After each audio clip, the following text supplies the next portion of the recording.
Boa noite, amigos da Rádio Boa Nova, programa Cristo Consolador. Peço que nos ajudem na divulgação da doutrina espírita, colaborando com o Clube Amigos da Boa Nova pelo telefone 0800 12 018 38. Quero aproveitar e mandar um abraço aqui aos amigos da Rádio Boa Nova e à Fundação André Luiz. Hoje nós estamos recebendo aqui a nossa amiga Hilda Cristina, colaboradora aqui, né, da nossa casa. Ela pertence, né, à Casa Espírita aqui de Belo Horizonte, que é o irmão Ismael, né? Porque a gente falava, né? Por causa do asilo Padre Germano, né? Todos nós conhecemos a casa como Padre Germano, mas é irmão Ismael.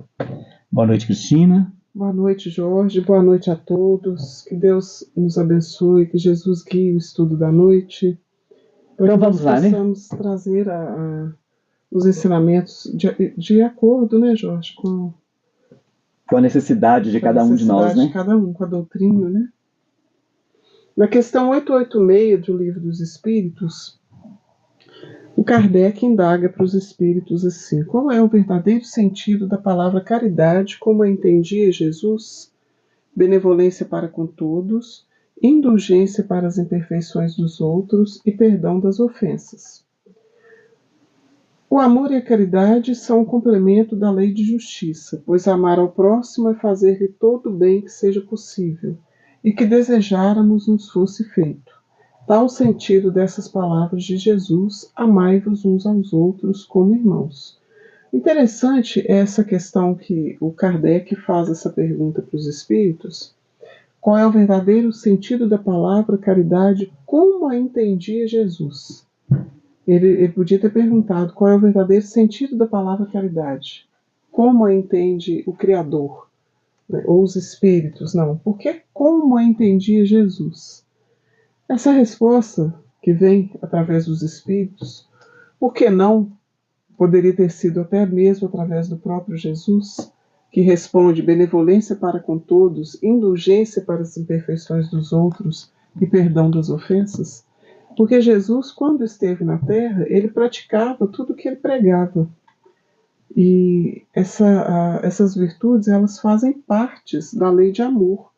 E para a prática da caridade, é necessário praticar a benevolência, a indulgência e o perdão das ofensas. Sendo que essas virtudes já são a própria caridade. O indulgente, ele já pratica a caridade. Não é verdade, Jorge? Com certeza. Então fica bastante claro que para a prática da caridade, especialmente a de ordem moral, nós teremos que praticar essas três virtudes representativas, que são a benevolência, a indulgência e o perdão das ofensas. Então nós vamos entender um pouco o que significa cada virtude dessa, para a gente procurar saber se nós estamos realmente praticando, esforçando para colocar em prática, né?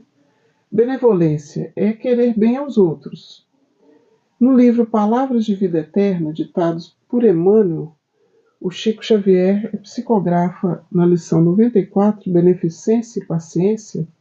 Emmanuel esclarece para a gente que a pessoa beneficente, ela pode efetuar prodígios, levantando generosidade e conquistando a gratidão. Contudo, em nome da caridade, toda beneficência para completar-se não pode viver sem a paciência. Então, segundo Emmanuel, o beneficente, para ele conseguir praticar a beneficência, ele tem que ter paciência, senão ele não consegue. E a passagem dessa lição nos cita alguns exemplos da virtude, da benevolência, que são você dividir um prato, vestir os nus, remédio aos doentes, exatamente tudo que Jesus fazia, né?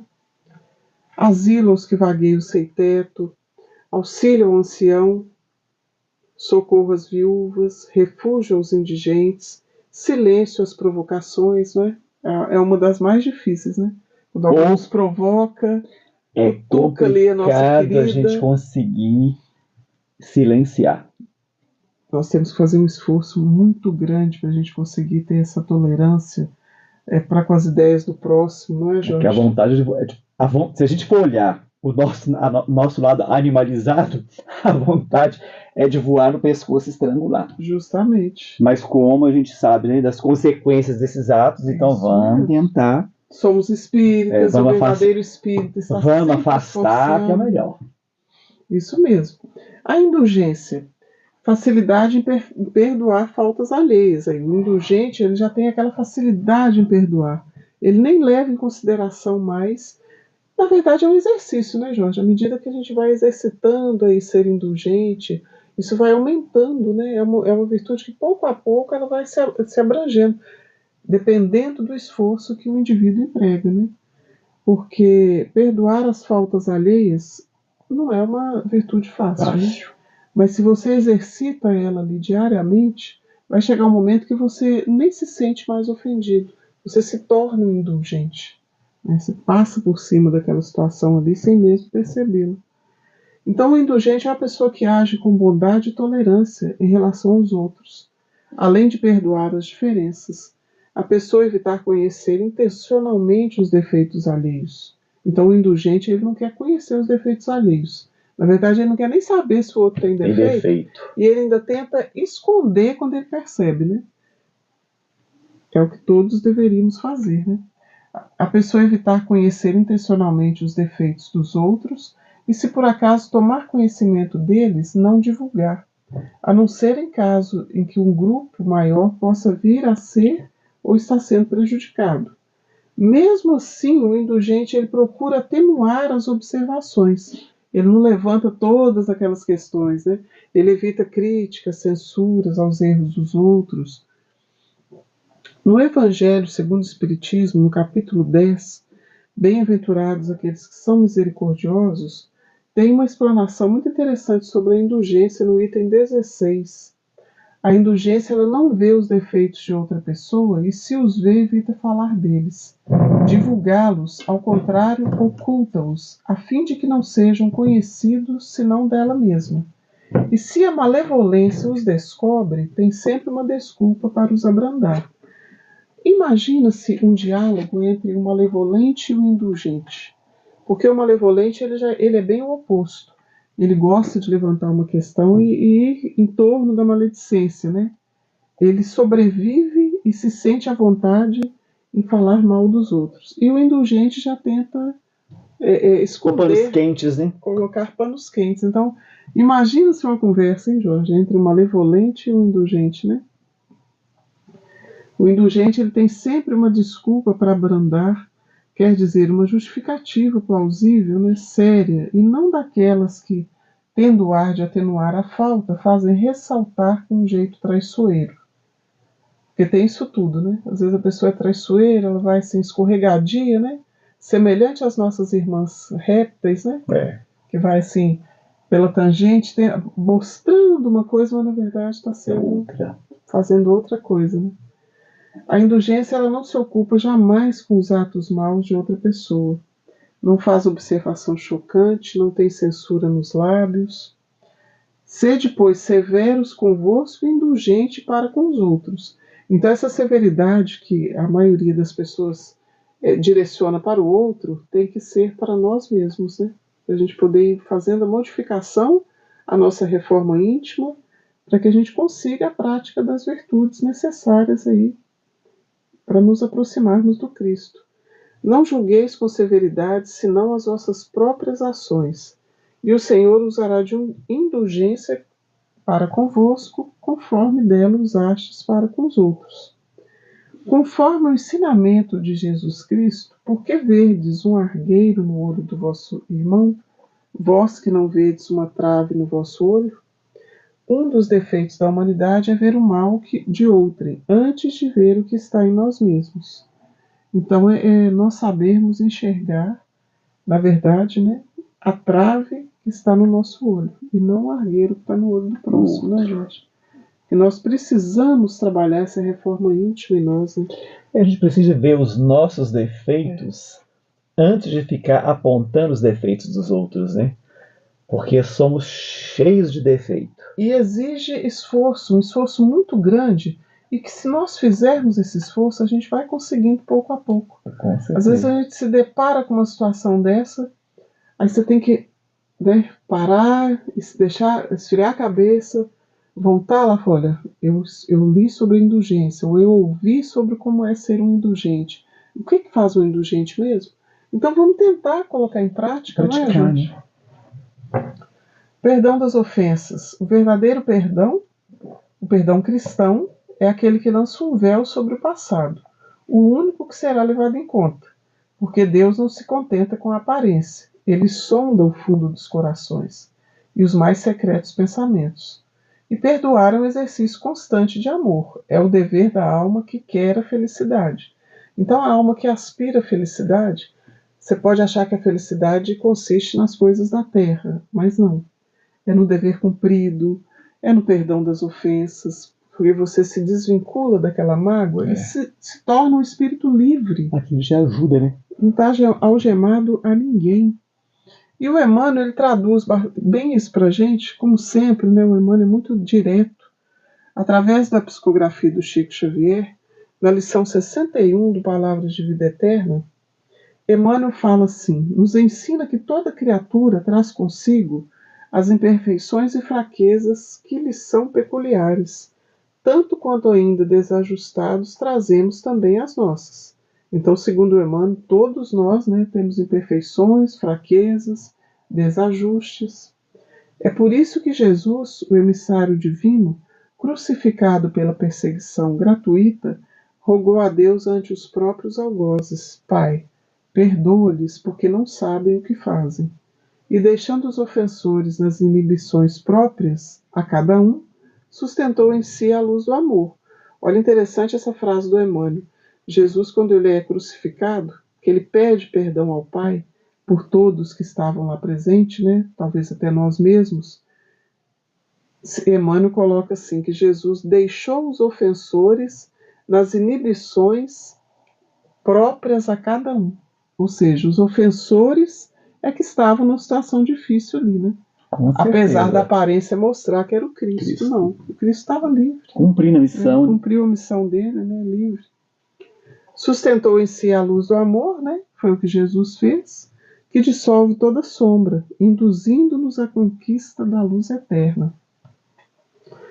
Então, o Emmanuel ele esclarece bastante sobre o perdão. Nós fizemos uma pesquisa muito interessante, eu acho, no O Consolador, na questão 338, o Chico pergunta para o Emmanuel assim: por que teria Jesus aconselhado a perdoar 70 vezes 7? Né? Por que Jesus aconselhou isso para a gente?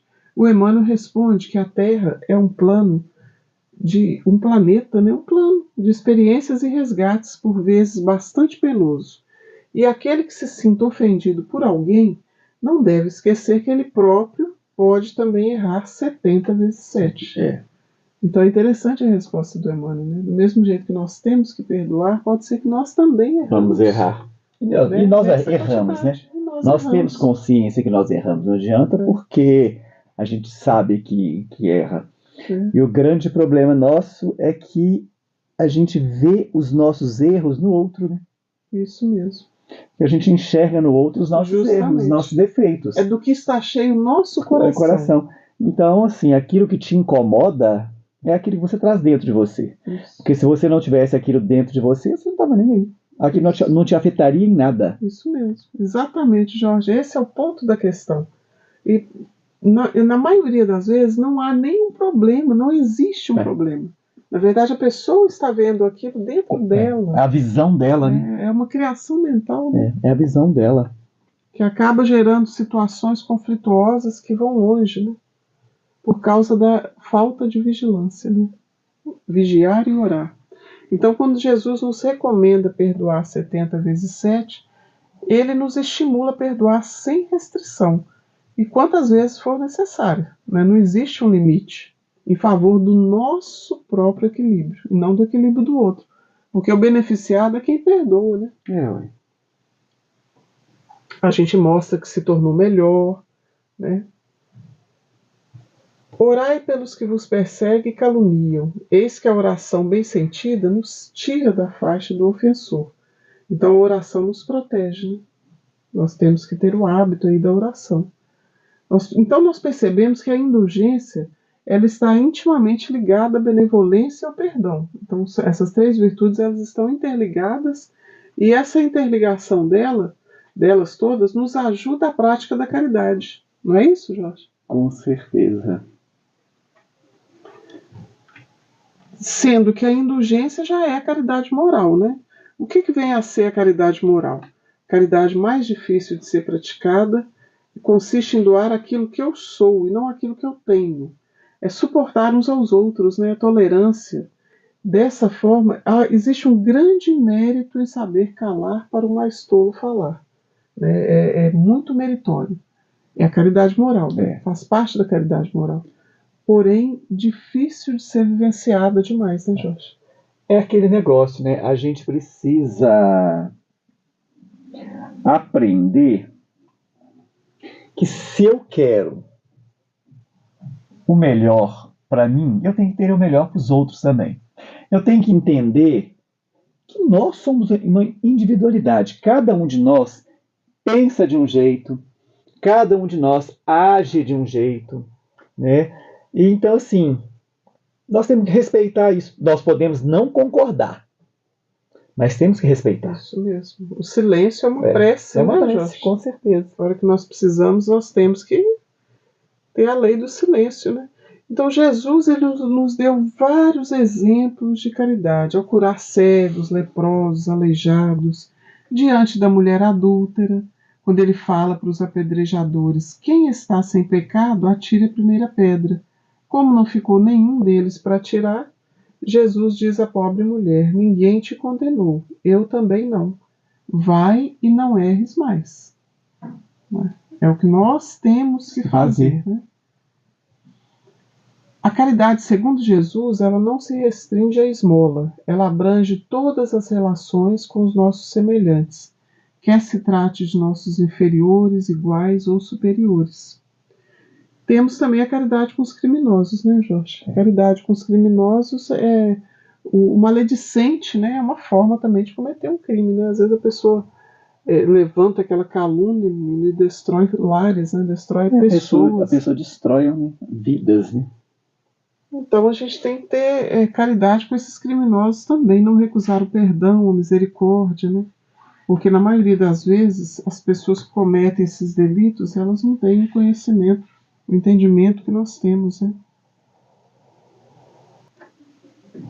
No livro A Gênese de Allan Kardec, o Kardec nos ensina que é lícito a gente concluir que a doutrina espírita vigora o mais absoluto respeito às diferenças humanas. Então, o espírita, aquele que tem 2 semanas de espiritismo, vamos dizer assim, não é, Jorge, de estudo do Evangelho, ele já pode se considerar um espírita, ele já tem um pouquinho de entendimento, para saber que a gente tem que ter a caridade, né, com as diferenças, com as pessoas que não são como nós, e ninguém é igual a ninguém, né? Cabe ao espírita o dever de cooperar para o progresso da humanidade, exercendo a caridade no seu sentido mais abrangente, benevolência para com todos, indulgência para as imperfeições dos outros e perdão das ofensas, tal como a entendia Jesus, nosso guia e modelo.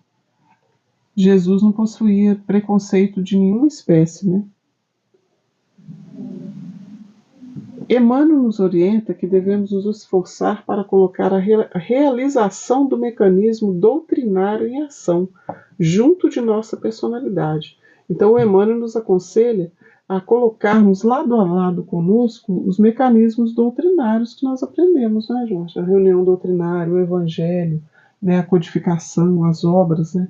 Então, à medida que a gente vai aprendendo ali, nós temos que nos esforçar para poder praticar, né? Se colocar lado a lado conosco, quer dizer, a prática, a vivência, né?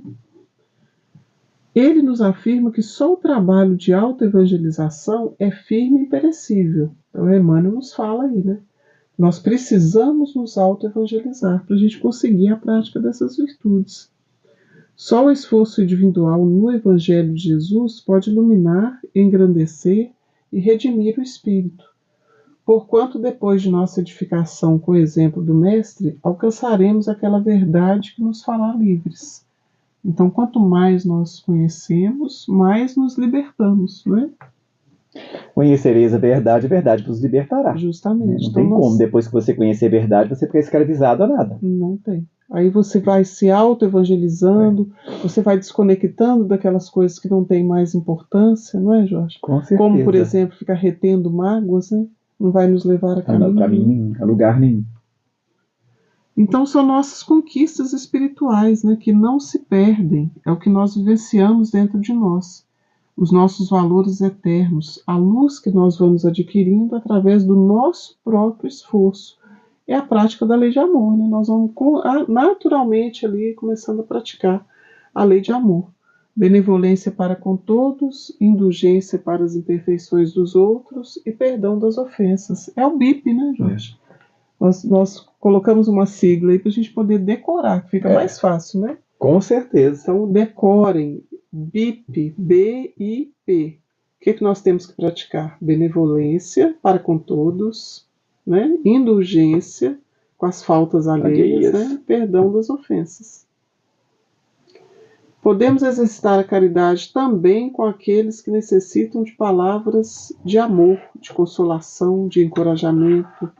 Não façais diferença entre os outros infelizes, porque é Deus quem quer que todos sejamos iguais. Então, Emmanuel nos orienta a não fazer diferenças, né, gente? Tem ali aquela compaixão, aquele acolhimento com o próximo, saber ouvir, né, o necessitado, está precisando falar, desabafar, né? Por mais que para nós possa não ser importante, para o outro é. Não julgueis para não serdes julgados. O julgamento que fazemos será aplicado mais severamente, ainda porque, como espíritas, temos maior conhecimento das leis e também cometemos nossas falhas. Então, nós vamos ser cobrados, né? A gente julga e seremos julgados, principalmente como espíritas, não é, Jorge? Porque nós temos condição, que a doutrina espírita é muito esclarecedora, não é? Cada trecho que você lê, cada frase te traz uma luz, com a luz do túnel, né? Vai clareando para você aquele túnel que você tem que passar. E esse túnel é a Terra, onde nós estamos. Nós vamos passando pela Terra e os ensinamentos da doutrina clareia para a gente esse caminho que nós temos que percorrer. Nós pedimos para percorrer esse caminho, não é, Jorge?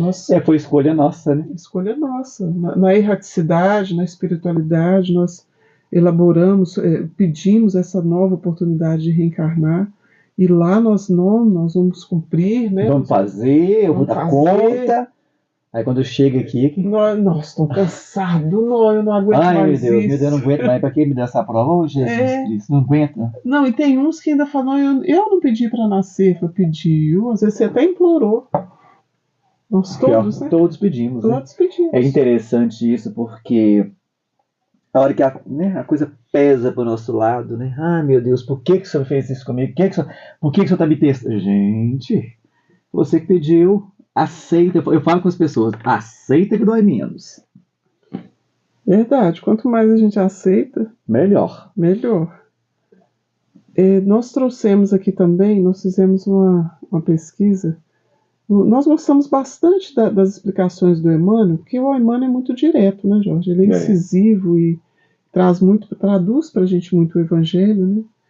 Então, no Fonte Viva, na lição 98, Couraça da Caridade, Emmanuel faz uma explanação da passagem de Paulo em 1 Tessalonicenses, capítulo 5, versículo 8, onde o Emmanuel diz para a gente assim: sejamos sóbrios, vestindo-nos da couraça da fé e da caridade. Ou seja, ele nos ensina que é necessário a gente se revestir de caridade. Se revestir é você estar o tempo todo sendo caridoso, não é o que a gente entende? Né? Se revestir de uma couraça ali de caridade. É o nome da lição, né?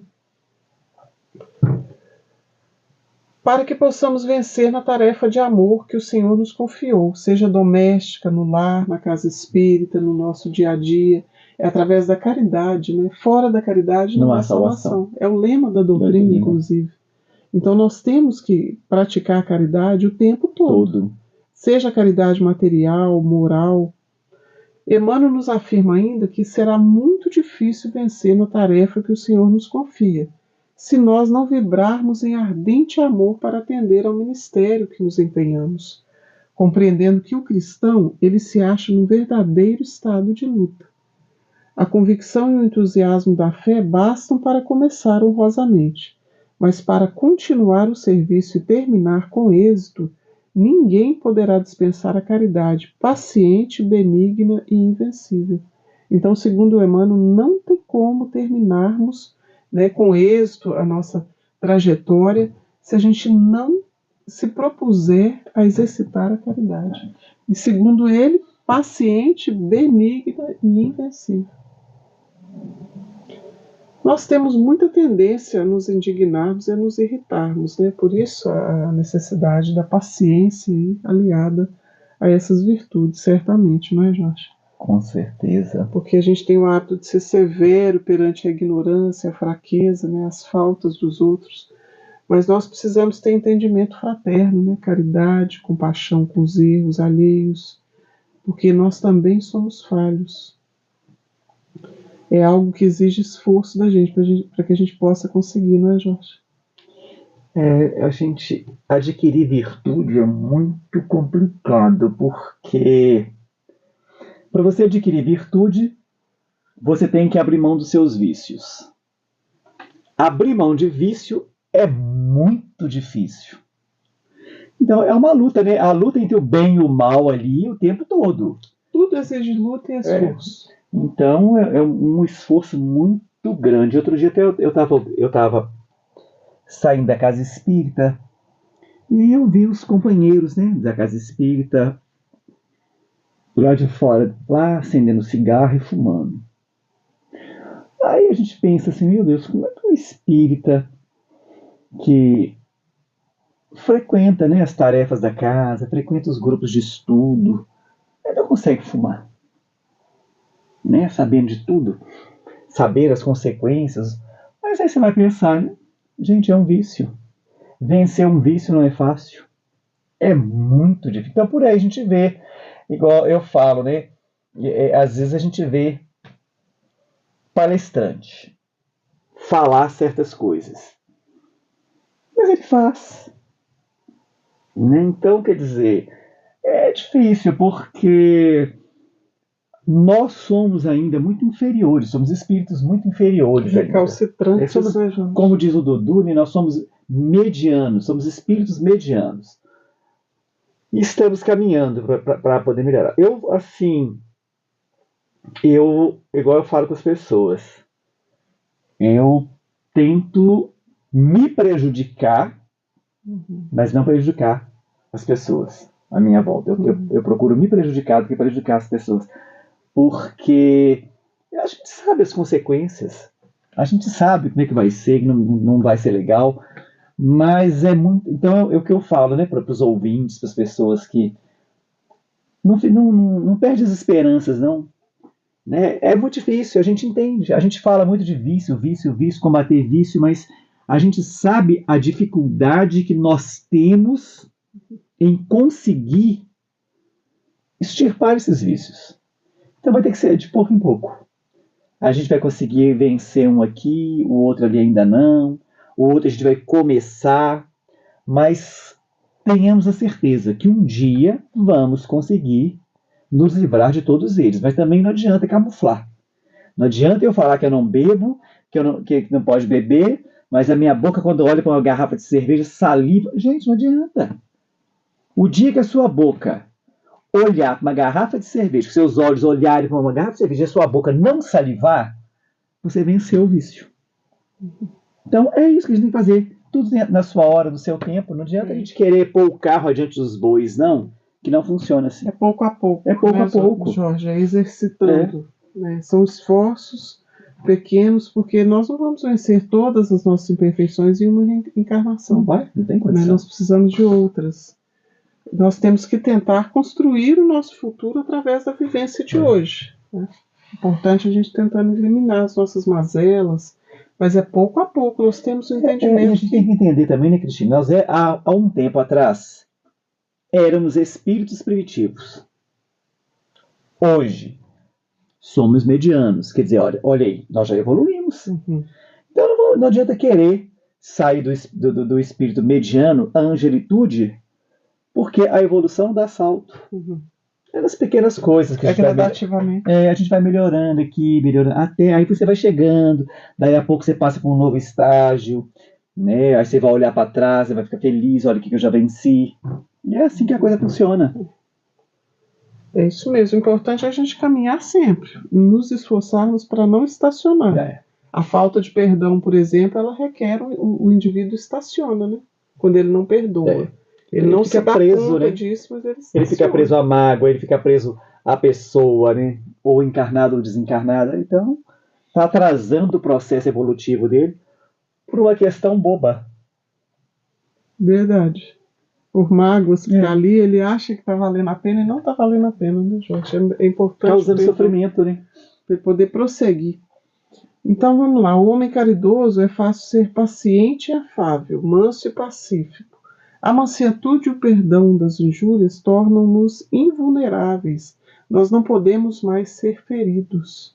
Então, a partir do que a gente adquire o hábito ali do perdão, das injúrias, das ofensas, né, de tudo que nos faz, a gente não é mais ferido, porque você cria um escudo, nada te ofende mais, mas nós ainda vamos demorar um pouquinho para chegar nesse patamar. Mas nós vamos chegar. Né? Seria uma elevação do espírito, o espírito vai se edificando, né, Jorge? Alcançando um patamar mais elevado, vai chegar e um essas tempo coisas não incomodam mais ele. Vai chegar um tempo em que você vai ouvir as opiniões dos outros, elas não vão te importar mais. Coisa, e você vai poder dar a sua opinião, sem que isso provoque alvoroços, discussões, atitudes impensadas que não tem nada a ver. Né? É besteira a gente ficar perdendo tempo com coisa que não vai edificar. Não vai edificar, não vai adiantar. E à medida que nós vamos amadurecendo, é que nós vamos compreendendo isso. Que nós não temos que nos importar mais com a opinião alheia, com algumas ofensas. Tem umas, então, que não vale a pena. Né? Divaldo conta pra gente, no livro Libertação do Sofrimento, Joana de Ângeles, né, que dita para ele fala que nos tempos em que Jesus esteve na Terra, a sociedade já possuía aflições decorrentes da prepotência de uns, né, da perversidade de outros, da ignorância da grande maioria. Então, na época de Jesus, existia uma proporção maior. Né? Hoje, as glórias da inteligência, do conhecimento, da ciência e da tecnologia confraternizam com a decadência moral. Então, segundo Divaldo, nós temos aí hoje a vantagem da tecnologia, da inteligência, do conhecimento da ciência, né? Mas a moral ainda está em decadência, né? O avanço tecnológico, nós chegamos ao topo do mundo, mas moralmente estamos rastejando no lodo ainda. Justamente, falta muito ainda, porque nós precisamos de unir a moral, a parte espiritual e a intelectual, né? E os avanços vão mais para a parte intelectual. Esquece-se a espiritual e a moral, né, Jorge? O planeta agoniza, segundo o Divaldo. E realmente a gente percebe que o planeta está agonizando mesmo. É um termo interessante que o Divaldo usa, né, Jorge? Mas isso se as pessoas observassem mais a natureza, né, elas veriam isso. Justamente essas queimadas, essas situações todas que estão acontecendo, o seu planeta agonizando, né, de tanto ação do homem, ação do homem, tanta ambição, uma ambição desmedida, né? Justamente. O Divaldo fala que temos também as almas grandiosas que lutam com amor e sacrifício, né? Como temos, né? Nós podemos olhar só a parte ruim, né? Temos que ser positivos.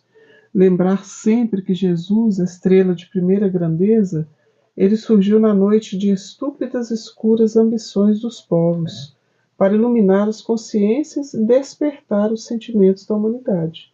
Então foi para esse motivo que Jesus veio, né? E surgiu naquela situação, naquela época difícil, né, de se vivenciar, veio numa manjedoura, né, Jorge?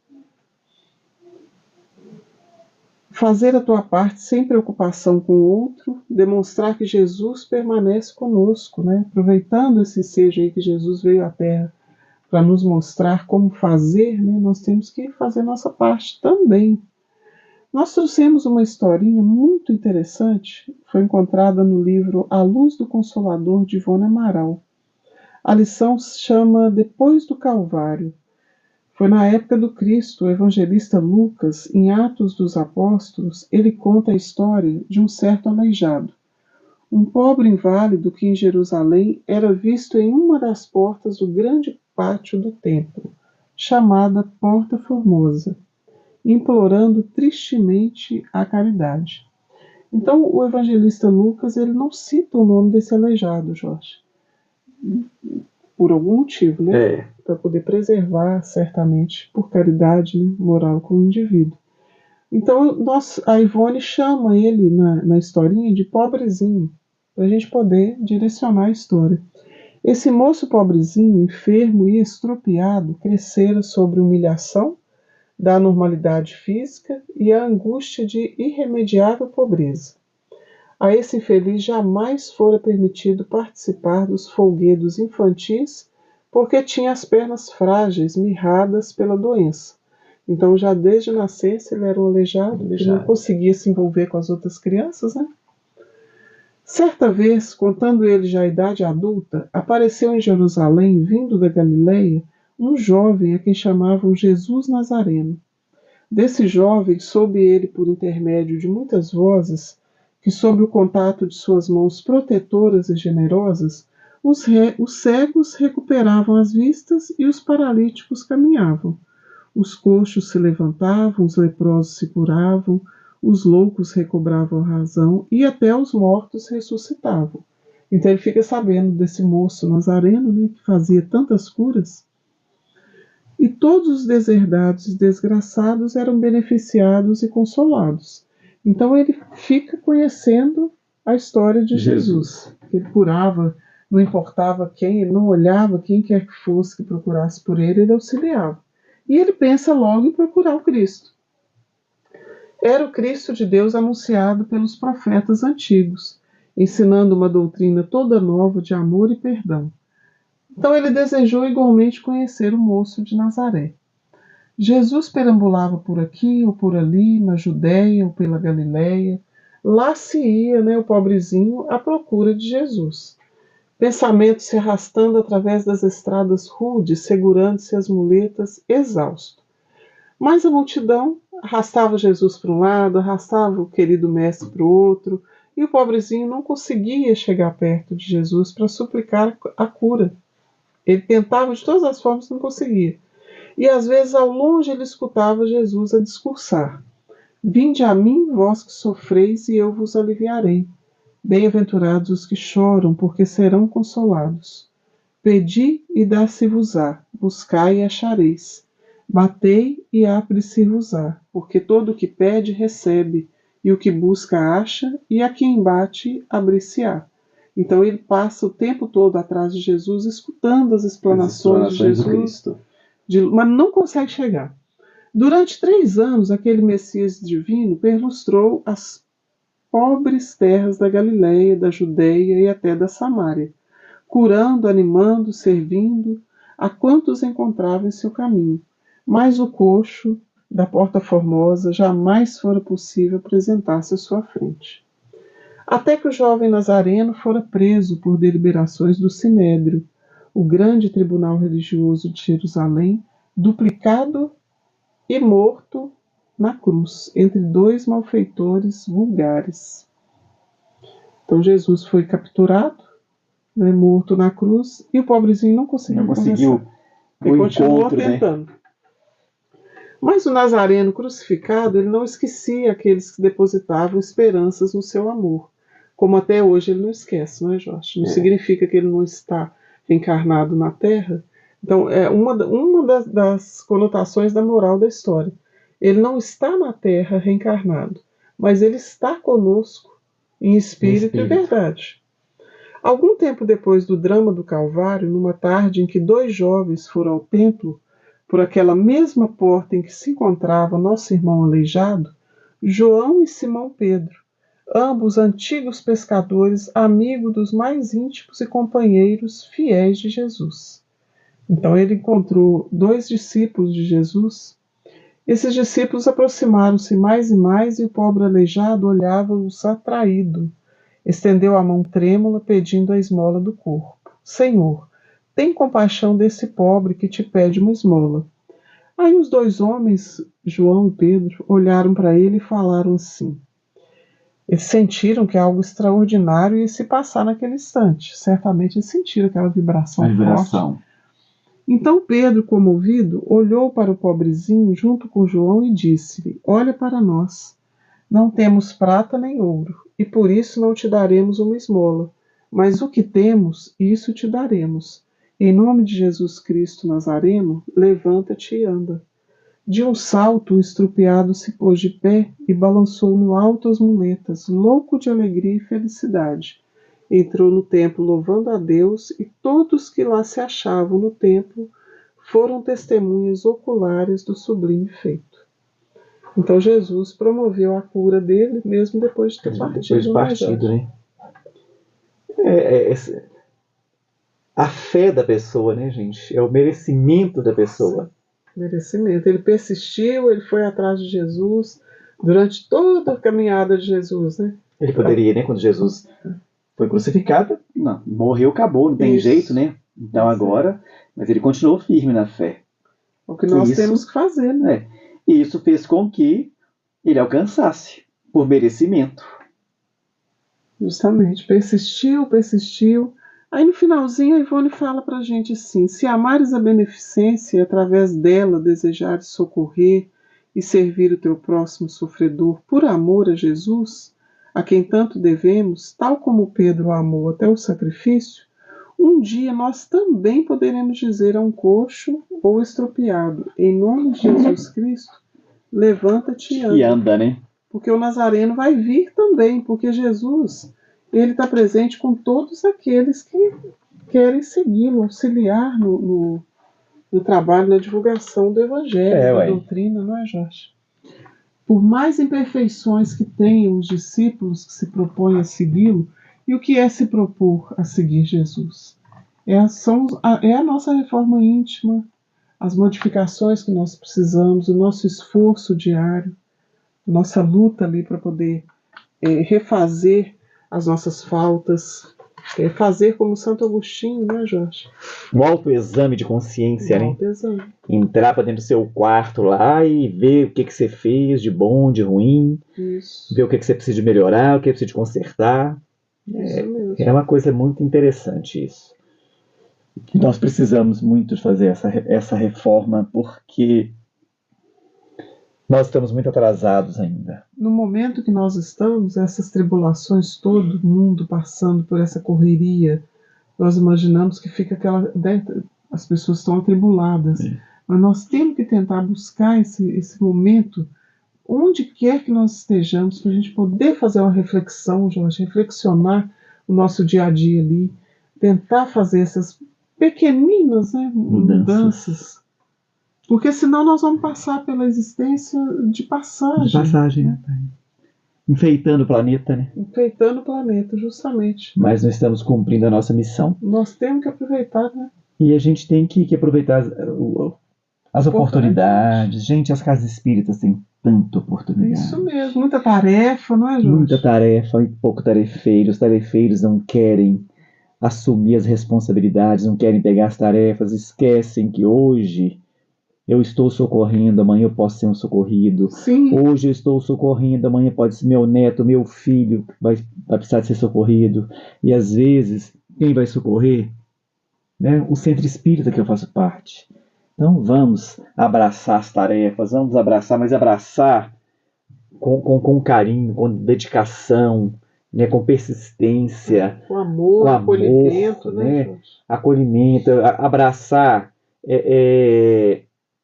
com responsabilidade. Isso mesmo. Compromisso, se comprometer mesmo. Né? Assiduidade, né? Temos que ser assíduos nas nossas tarefas do dia a dia. Bom, meus amigos, nós chegamos ao final do nosso programa. Cristina, muito obrigado pela sua ajuda, como sempre. Nós que agradecemos pelo momento oportuno para nossa edificação e para a gente aprender mais e colocar em prática também, né, Jorge? Programa O Cristo Consolador, todas as terças-feiras, aqui na nossa Rádio Boa Nova. Gostaria de pedir a você que nos ouve, né, nos ajude na divulgação da doutrina espírita, colaborando com o Clube Amigos da Boa Nova pelo telefone 0800 12 018 38. Fiquem todos com Deus. Muito obrigado pela audiência e até o próximo programa.